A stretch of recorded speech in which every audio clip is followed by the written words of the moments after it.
Hello. Hello. Thank you for taking the time to talk with Okay. me today. My pleasure. How's your day going so far? Excellent. Most days are excellent. Good. Good. I Glad to hear. strive to have excellent days. Good. All right. I have a few questions for you about what it was like growing up when you Okay. did. It should take about 15 minutes. All right. So if you're ready to get started, I'm ready. we'll go dive right into it. Okay. Okay. Let's start with where were you born and raised? I was born in a little mill town in Pennsylvania, southeast Mhm. of Pittsburgh. Yeah. Called Duquesne. Mhm. And almost all of our relatives worked at United States Steel, U.S. Steel, Mhm. and it was down on the river. In fact, it was about 3 or 4 blocks away from our house where I was, most of my life was spent. There were a lot of people in there that worked at United States Steel. Mhm. It was a small city with many churches. There were neighborhoods, and each neighborhood had its own church. Most of them, I think, were Catholic, and we were Catholic, and it was probably from generational. Mhm. Um, Back in those days, we were devout Catholics. We went to Mass every Sunday. Mhm. In fact, I became an altar boy while I was in grade school. And my brother, I think he got into the choir. He was a choir boy. And then the youngest brother, he was also in, but I forget what he was. Mhm. He was a young, is a brat. But it was a mill workers family.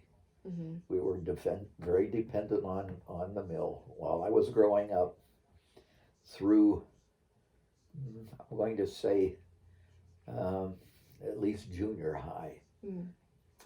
my mother worked. My mother did not work. She stayed at home. She started working later on when I was in high school. My father was the sole support. He walked to work every day. We walked everywhere. In fact, they never had a car. Everywhere we went was by bus. If you wanted to go shopping, you walked to the neighborhood stores. If you wanted to go to the nearest city, you took the bus. Mhm. Many times we'd take the bus for, well, if you wanted to go shopping in the big stores, or if you wanted to have any entertainment, you'd get the, that brings up a diversion.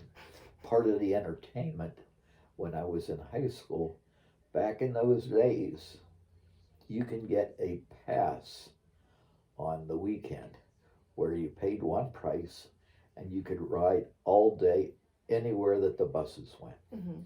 We'd go from Duquesne down into Pittsburgh, and you can roam around, go anywhere, visit whatever you wanted. Sometimes just go for a ride. Mhm. And that was strange. Yeah. Now that I think about it, that was very strange. But there were still streetcars. Mhm. Those are the ones that had the tracks embedded in the road and the overhead Yeah. wires. Yeah, we had those. Mhm. Of course, buses were everywhere. And let's see, um, I went to the Catholic school, and I'm trying to remember now. Yeah, it was the Holy Name School. Mhm. It was part of the parish. The school was there, and there was a convent, and then there was a house. There used to be a special name for the house where the priest lived, Mhm. and right next to it was the church, and it was a big old ornate church. Um, Strangely enough, the house that I lived in, one block up, was another school, and it was also a Catholic school. It was Holy Trinity. Mhm. And one block to the left of me was another church that was Greek Catholic, Mm-hmm. and about half a block down was the church that belonged to Holy Trinity. Mm-hmm. So there were churches everywhere. That was only within a 3 block area. And let's see, what else did we do? There was a very large library. Mm-hmm. It was a Mellon. That's a long time ago. Mm-hmm. But it had, if you imagine a large circular building, cut it in half and put a football size building in between it. So it had 2 round ends. Mm-hmm. One side was a library, and other side was something else. And down in the basement there was a swimming pool, and upstairs there was a gymnasium. And a lot of times you just went to the library. You could study, you can read, you could go swimming. Mm-hmm.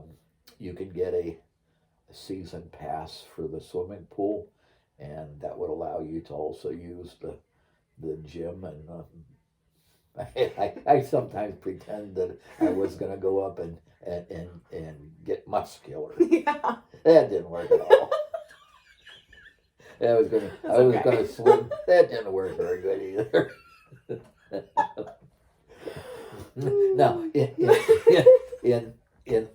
in the Catholic school, they had a scout, Boy Scouts of America. It was called a pack, I believe, Mm-hmm. and I was urged to join that early on.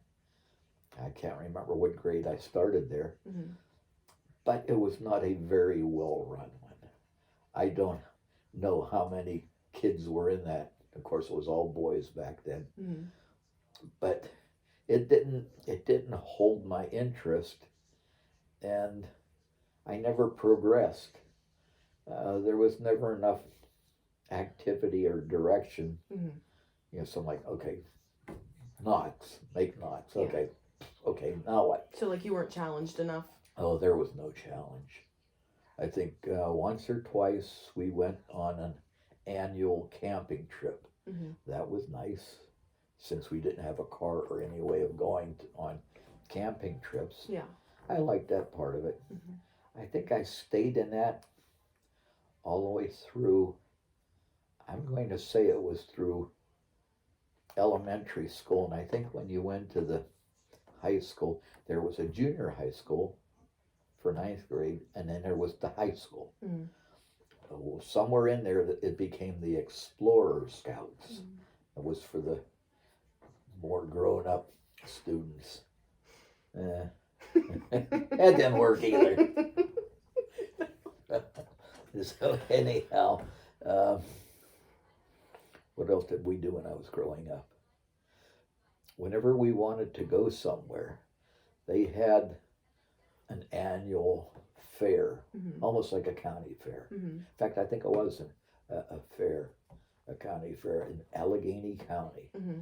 And there was bus service from where we lived all the way out. It was quite a few miles away to the state park. And was that a state or a county park? Anyhow, it was a large park. It'd be something like Mill Creek. Yeah. Maybe even bigger. Hard to believe, but it was large. Mm-hmm. And we'd go out there. Typical, what you'd think of as a park, more than Mill Creek, because it had activities. It had, I think, either horse or stock car racing facilities with a track there.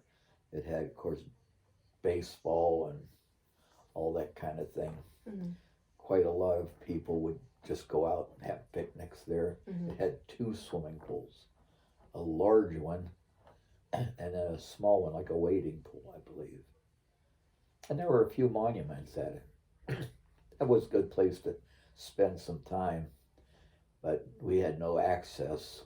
Of course, we did not have a car until my senior year. Mm-hmm. And they let me take driving lessons. And after we had driving lessons, we got a car, a second-hand car, Mm-hmm. And it was tough for mom and dad because they had the kids, and the only income to keep that place going was dad. Mm-hmm. I think that's pretty much why mom had to. She got a job as a cashier Mm-hmm. in a food store, and she had that even when I went to college. I was the first one in the family, our family, to drive, Mm-hmm. and I was the first one to go to college. When we get into education, I was always good at education. In fact, in high school, I had very good grades and everything came easy. Mm-hmm. So I thought no problem when I went to college. Yeah. And being an exceptional student in a small school Mm-hmm. and going to a college where exceptional students were coming from everywhere. Yeah. That was a big wake up. Yeah. I went from getting all A's to actually almost flunking my first calculus course. Mm-hmm. And of course I blame that on our educational system. Yeah. My highest what you would say, mathematics was trigonometry. Mm-hmm. And the kids from the Cleveland area were already taking calculus. And we went into the calculus course, and they already had that course in high school. Mm-hmm. And when I had my advanced math in high school, it was like, you better keep up. Yeah. I didn't know what they were talking about. But that all ironed out. Yeah. So Good. I managed to graduate. Yeah. I went to a school that was called Fenn College of Engineering. Mm-hmm. It was the seed for Cleveland State University. It was there, and Cleveland State absorbed it and became a much larger school. Mm-hmm. I actually graduated. I think my ring's around here somewhere, but I think it says Fenn College. Oh, really? Yeah. And interestingly enough, Dad always wanted me to go to Carnegie Tech, and somebody else wanted me to go here and there. Mm-hmm. So I applied to all of them. Mm-hmm. And I had applied to Carnegie Tech and was accepted. I applied to University of Pittsburgh and was accepted. And there was another one, Carnegie Tech. Oh, Western Reserve. What's going on up there? Cleveland, not Cleveland. Case Western Reserve. Mm-hmm. Those are all the big, and I think even Notre Dame, because I was the first one, so we're going to all these schools. Yeah.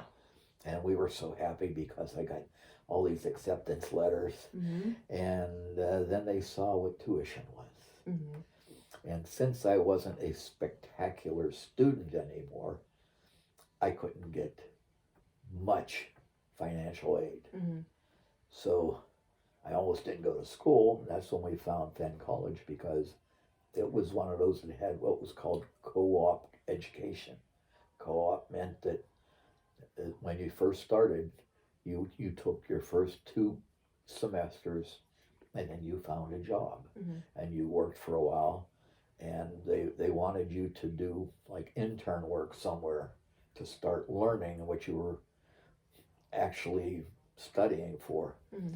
And that was to get you tuition and board for the next semester. So you kept that going, and I was able to make it through that. I had my student loan, Mm-hmm. and it took me 10 years. You were allowed 10 years to pay it back, but it was tough. But mom stayed there with the kids.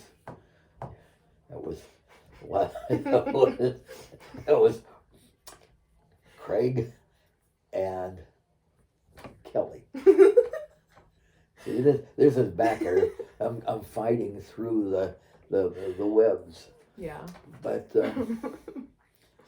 we were able to budget aside so that I was able to pay my debt. Mm-hmm.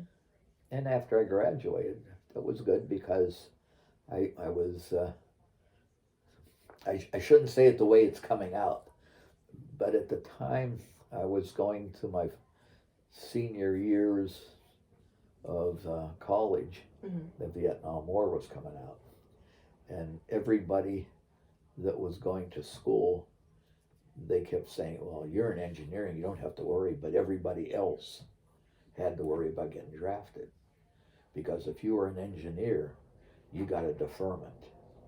That means, okay, when a time came, they'd put you into the draft, but meantime, if you were working for a company and you had the engineering degree, you had a deferment.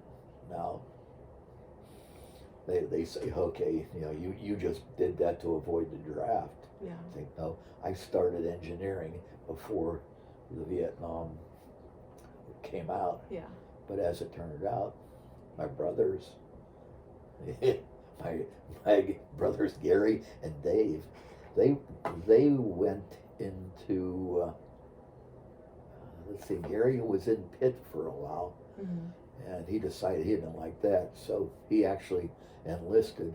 Dave, I don't know what happened with Dave. Dave kind of got lost somewhere in my memory.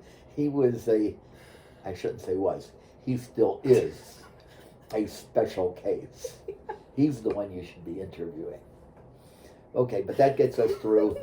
And then, of course, the senior year in high school is when I met the love of my life, who waited patiently until I graduated 5 years of co-op and education. And that first year out, we got married. Aww. Yeah. But we waited a long time. And her family, I didn't know much about her family except her mother. Her mother was special, and she became friends with our family. Her father passed, and her grandfather lived with his daughter for a while till he passed. But I don't know much about that side of it. Now, my son, he studied the genealogy, and he knows what went on. So let's get back to earlier times. Okay. So we went through the grade school, and the friends were all from the neighborhood. Yeah. It was a mixed neighborhood even back then. There was the mill workers up until the end of our block, and from there on it became mixed. And the one block after that, it turned into mainly African American. But everybody went to the same school. If you were going to public schools, that's where you went. And junior high and high school, it was all mixed way back when. There was no such thing as segregated. And although the older people held a lot of racism, that's the only thing I can say. Yeah. But the racism wasn't white and black. The racism was Italians, Irish, Polacks, Yeah. And all the other names. Yeah. The Jewish, everybody. If you weren't in that group, Yeah. in that section of town, you even had churches that we were in the Irish church. Well, there was an Italian church. There was St. Hedwig's. What were they? Polish church. Yeah. The one across the street that was Greek. So those little communities that came over, they had to have come over. Well, let me see. My grandparents were, I believe, they themselves were immigrants. If not, they were first born here. But I don't recall anything of my grandparents' parents. So I think they were immigrants. We'll have to check with my son. Yeah. He would know. Yeah. But I have memories of them still, because my mother was with a family of, I think, 7 or 8. And I can remember her parents had a house 5 blocks up, and my father's parents had a house right across the street. Mm-hmm. And they never got together.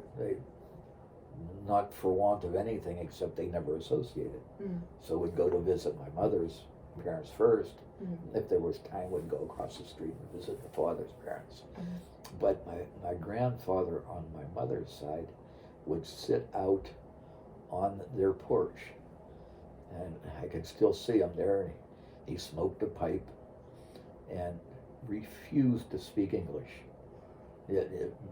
When you went into that house, you swore you were going into another country. Yeah. They didn't speak English, although I was told they knew how.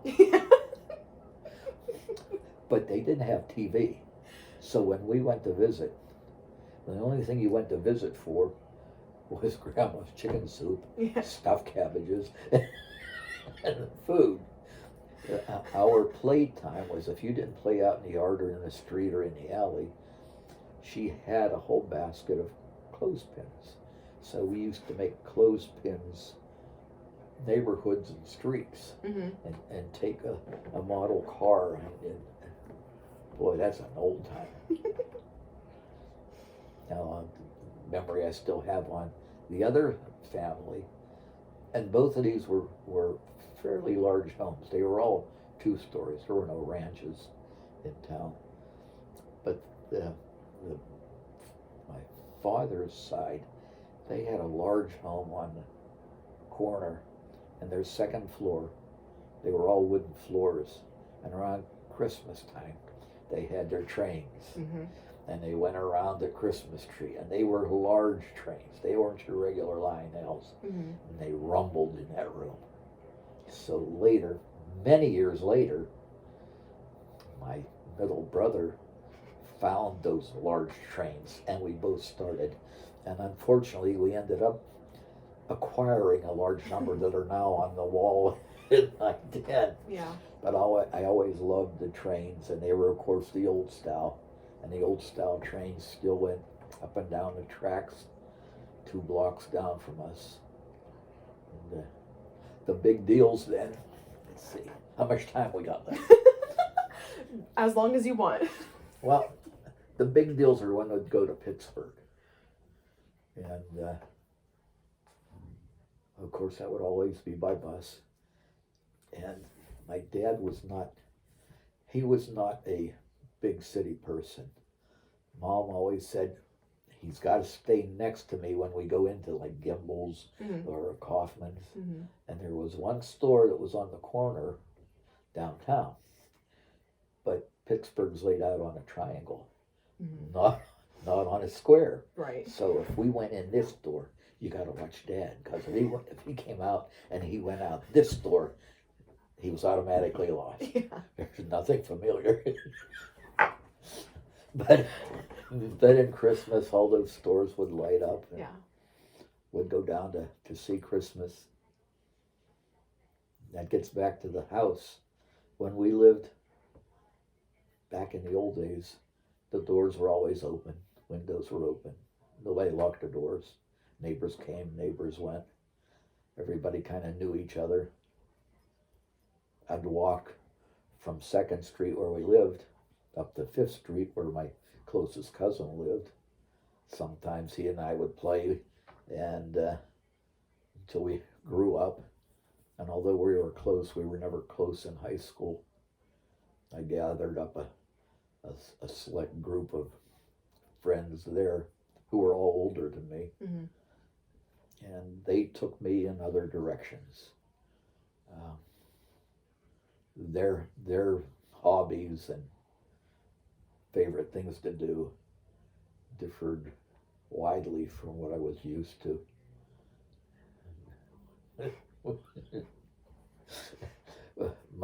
My parents were not looked on, at least my father was not looked on very nicely from her sister's family, who always thought they were big shots. You know, their father was a security guard at the at the steel mill. Yeah. Their oldest son was he was a fairly well placed person in the steel mill, in the labs, so they did a lot better off than we did, and were looked down on it too. And their side of the family, they took in the hunting tradition of going out and shooting wild game that my aunt dutifully turned into food.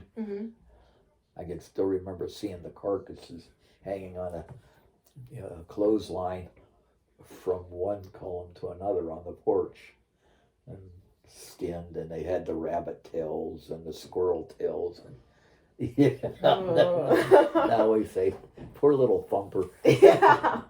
But they'd even go deer hunting. Family gatherings. There weren't many of them, but most of them were at our house. Didn't have much, but they came to visit. And then my parents somehow became friends with, and I don't know how, because they lived in the next town up, and very close through as long as I knew. And they had a station wagon, and sometimes they'd take us places. And all I can think of is there was, let's see, Mom, Dad, me, Gary, Dave, Gene, all of them in that station wagon, along with their kids. That station wagon was packed. Yeah. But we had a good time. Now, another thing would be Kennywood Park, which is still there, which was 1 mile from our house to the park. So we always walked there. You could get a bus, but it was just as easily walking. And back then, it was free. And what would happen was you'd cross the highway, and then they had put in a tunnel that you could walk through from the parking lot into the amusement park, and it was free. And the way they had it was, if you wanted to go on any of the rides, there would be little ticket booths, and you'd buy a ticket for whatever ride you wanted to go on. And of course, they had little places where you could buy food, candy, that kind of novelties. And they would have a concert, and they brought in people that nowadays people would remember their names because they turned out to be big stars. And it was like a little pavilion, not a pavilion, a concert shell. And sometimes they had bands down there playing, but you would go and sit in seats or whatever around there and listen to the performers. They also had a building that was a ballroom, but it was also a restaurant where you can go in and have a dinner. But I only went in there a couple of times. Most of the times you had a quarter or whatever, and you got what you got outside. They also had what's nowadays called an Olympic-sized swimming pool, and you'd go out there to go swimming. So you'd pack up your swimming trunks and your towel and walk out to the pool, and it was huge, and it was fairly inexpensive. Back then, Mom would send us anywhere.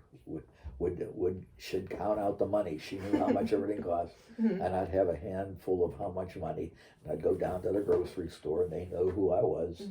There would be times when Mom would forget the tax, and they would say, okay, but you don't have enough there, I'll put it on the check. And okay, and they'd give me everything, and later on, Mom, you forgot that. Oh, I forgot the tax, didn't I? Yeah.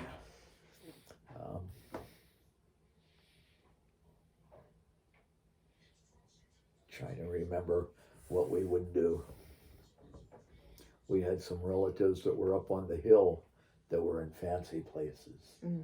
didn't dawn on me that they were fancy places, but now Gary says they were.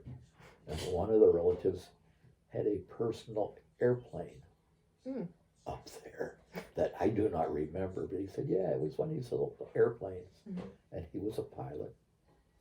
We had one relative that it was a lady, never married, and she was the secretary to the vice president of the United States still in Pittsburgh. She was probably the highest placed relative that I know of.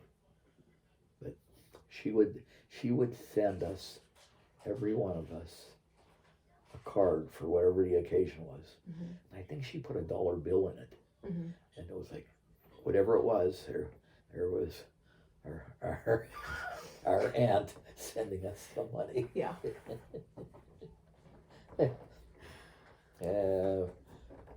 What didn't I get into yet? I did want to know what it was like for you, specifically being the oldest of all your siblings. The oldest of 4. I was responsible for them. Didn't really have babysitters back then. You had, until much later, you either had relatives or I would make sure that they didn't start fires or something like that. But aside from that, it wasn't really my duty. But when I excelled at school, it became a burden on those laggards that came behind me. I bet. Now Gary, I believe, was actually more intelligent than I was, but he hid it well. He was always ornery. Yeah. And David, again, he was lost in time. And Jeannie, she was too far back. I think she's 10 years behind me. So I never really had much association with whatever she did. She was bad. Dave was always goofy.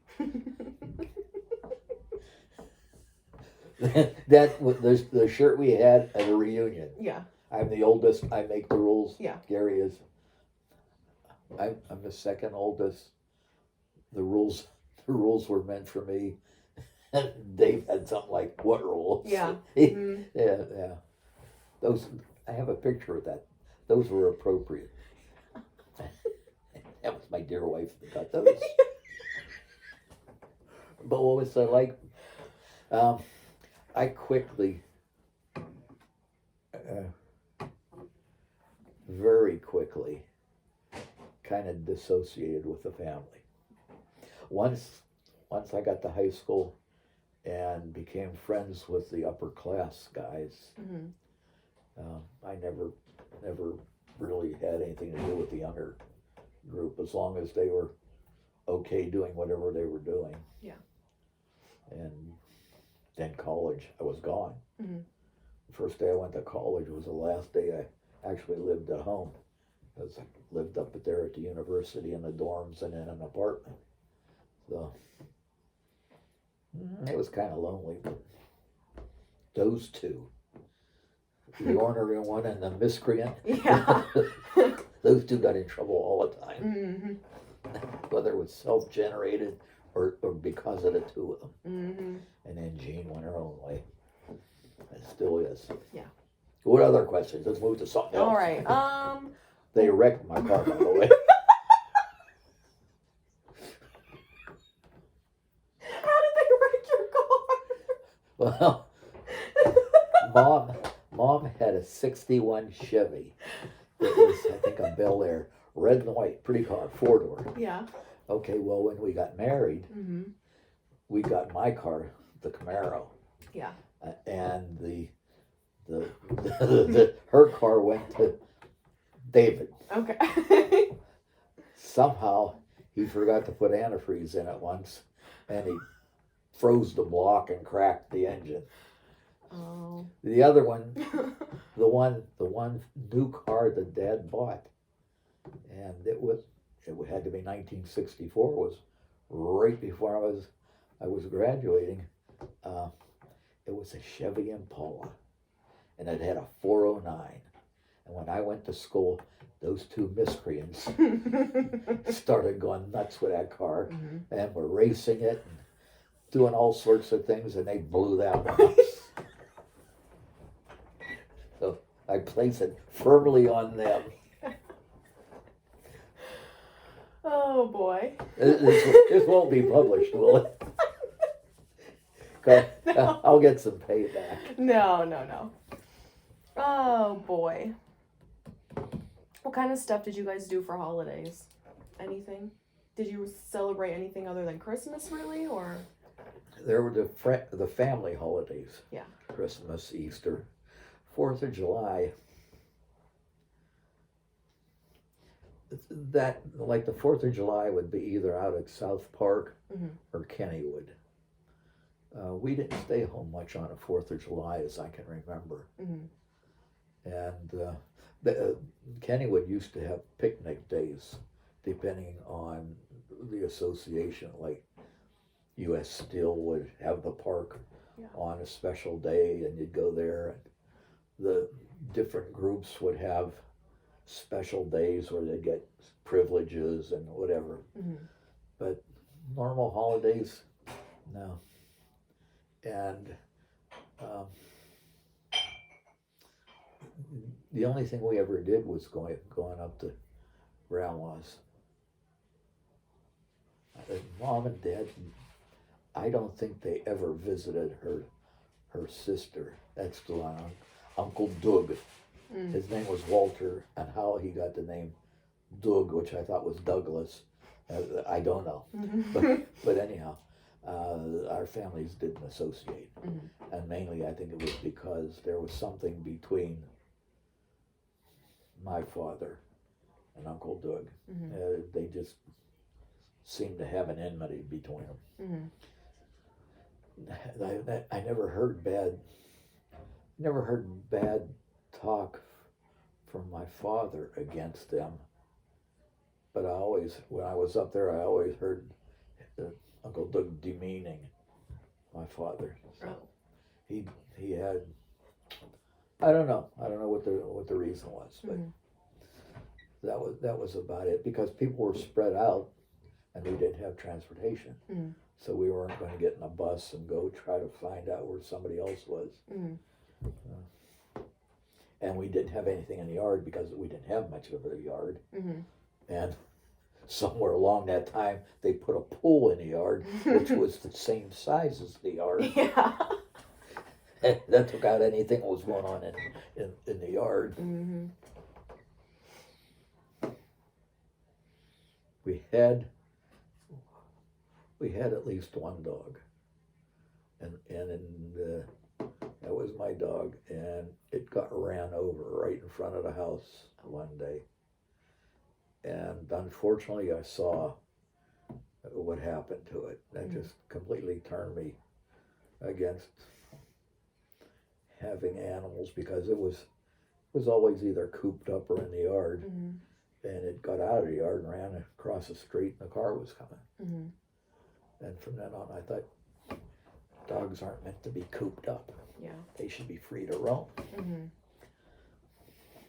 But it's still there. It's not that I dislike animals. Yeah.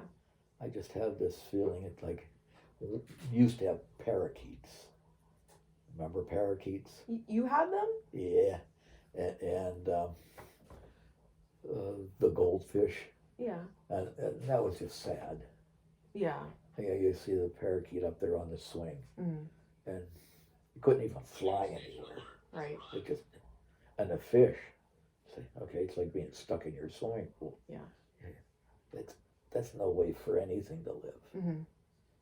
Now, Jean, my sister, she's had every kind of pet there is. That would take up too much time. Yeah.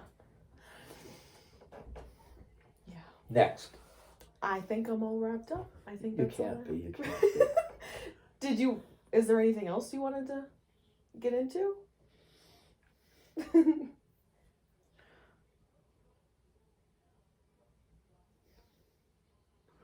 Well,